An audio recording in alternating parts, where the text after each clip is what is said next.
પરિવાર એક જ ગામ અને માત્ર રસ્તાના વિવાદે એવી આગ પકડી કે આખું કુટુંબ લોહી લુહાણ થઈ ગયું। શું વાડીમાં જવાના રસ્તાનો ઝઘડો કોઈ દિવસ એટલો વધી શકે છે કે તેમાં કોઈએ જીવ ગુમાવવો પડે? અને આખરે શું થયું હતું, આખી ઘટના શું હતી અને કેમ એક જ પરિવારના લોકો આમને સામને આવી ગયા? ભાવનગરમાંથી આવેલી આ ઘટના વિશે વિગતે ચર્ચા કરીશું। નમસ્કાર, આપ જોઈ રહ્યા છો ચક્રવાત ન્યૂઝ। હું આપની સાથે વંશિકા।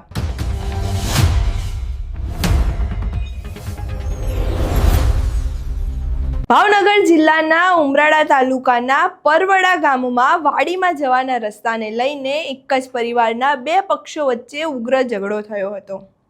બોલાચાલી બાદ બંને પક્ષો વચ્ચે મારામારી થતા સમગ્ર મામલો જીવલેણ બની ગયો।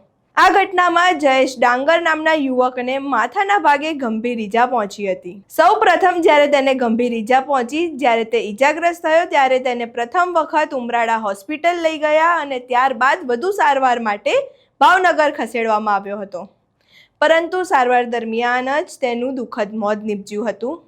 આ બનાવમાં બે યુવતીઓ સહિત કુલ 4 લોકો ઈજાગ્રસ્ત થયા હોવાનું પણ સામે આવ્યું છે।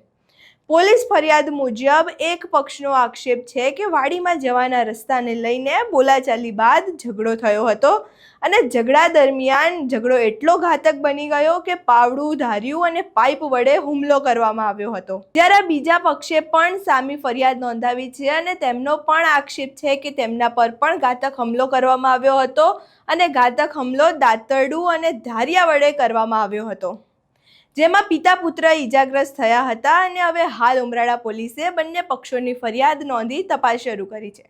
અહીં પહેલા તે દ્રશ્યો જોઈએ।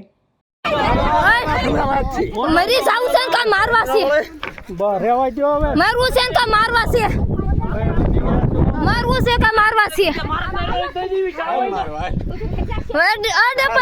હામે છું બાપા ખમો ખમો મારી હું મારા બાપ દીકરો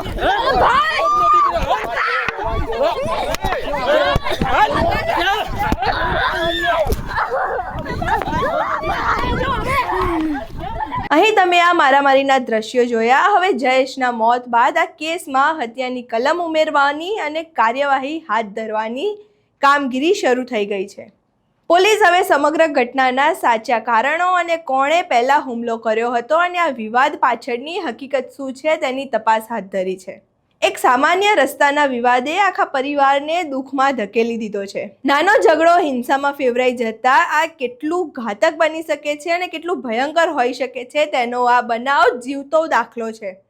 હવે પોલીસ તપાસમાં આ ઘટનાની સંપૂર્ણ હકીકત સામે આવે છે કે નહીં તેના પર સૌની નજર રહેશે। અહીં તમે આખી ઘટના સાંભળી। આ ઘટનાને લઈને તમારા શું મંતવ્યો છે? શું ખરેખર પરિવારનો એક નાનો ઝઘડો આટલો ઘાતક બની શકે છે? તે બાબતે તમે શું માનો છો? અમને કમેન્ટ બોક્સમાં જરૂરથી જણાવજો। અમારો વિડીયો પસંદ આવ્યો હોય તો વિડીયોને લાઇક કરો, શેર કરો અને અમારી ચેનલને સબસ્ક્રાઇબ કરવાનું ભૂલશો નહીં। નમસ્કાર।